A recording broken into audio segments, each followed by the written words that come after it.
ଏବେ chicken marinate complete ହେଇଯାଇଛି। ଏବେ ତାକୁ ଆମେ କିଛି ଡିଷ୍ଟର୍ବ ନ କରି ଘଣ୍ଟାଏ ଛାଡ଼ିଦେବା। ତା ସେ ଘଣ୍ଟା ଯାକ ଆମେ କଣ କରିବା? ଚାଲ ଟିକେ ବାଲିଯାତ୍ରା ବୁଲି ଆସିବା। ଦି ଜାବଡ଼ା ମାରିଦେବି ତୁ। ବେକାରିଆ କଥା ଏଇଟା ଘଣ୍ଟା ଯାଏ ଏଠି କାମ ସରିଲା ଛାଡ଼ ଦୁନିଆ କାମ ଦି ତାହେଲେ କରିଦେବା। ସେପଟେ ପାଣି ଗରମ ହେଇ ଆସିଲାଣି ତାହେଲେ ବିରିୟାନୀ ପାଇଁ ରାଇସ୍ ମାନେ ଭାତ ପ୍ରସ୍ତୁତ କରିଦେବା। ଏବେ ଚାଉଳ ପଡ଼ିବ ବୋଧେ? ନା ନା ଆଗୁଆ ଗୋଟେ ଜବର କାଢ଼ା କରି ପିଆ ତାର ରୋଷେଇ ହେଲେ ଆଉ ନହେଲେ। ଆଉ ତମ ବୋତଲ ପଡ଼ିଛି କାଢ଼ା ପଛେ କାଲି ପିଇବ ଭାସିଆର ସ୍ୱାମୀ। ଜଲ୍ଦି କରିଛି ପେଟ ଭିତରେ ମୂଷା ପୁରା ଧୁଧୁରୁ ଗଲେଣି। ହଁ ଏବେ ଚାଉଳ ଆଣରେ ମ୍ୟାଡ଼ାମ ଭୋକ ଲାଗି ଜଲ୍ଦି ରୋଷେଇ ସାରିଆ।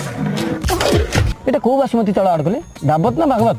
ନା ନା ଏଇଟା କାଶ୍ମୀର ସ୍ପେଶାଲ କେଶର ଫ୍ଲେଭର ଚାଉଳ। ଆମେ ଥରେ ସାଙ୍ଗ ପିଲାମାନେ କାଶ୍ମୀର ବୁଲିବାକୁ ଯାଇଥିଲୁ। ସେଠି ଯୋଉଠି କେଶର ଲଗାଉଥିଲେ ଆମେ କହିଲୁ ନା ଏଥର କେଶର ବୁଣ ନା ତମେ।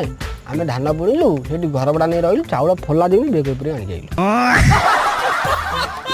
ଓ ଡାଲି ଶସ୍ୟ। ଓହୋ ମ୍ୟାମ୍ ସେଇଟା ଡାଲି ଶସ୍ୟ ନୁହେଁ ଡେଲିସିୟସ୍।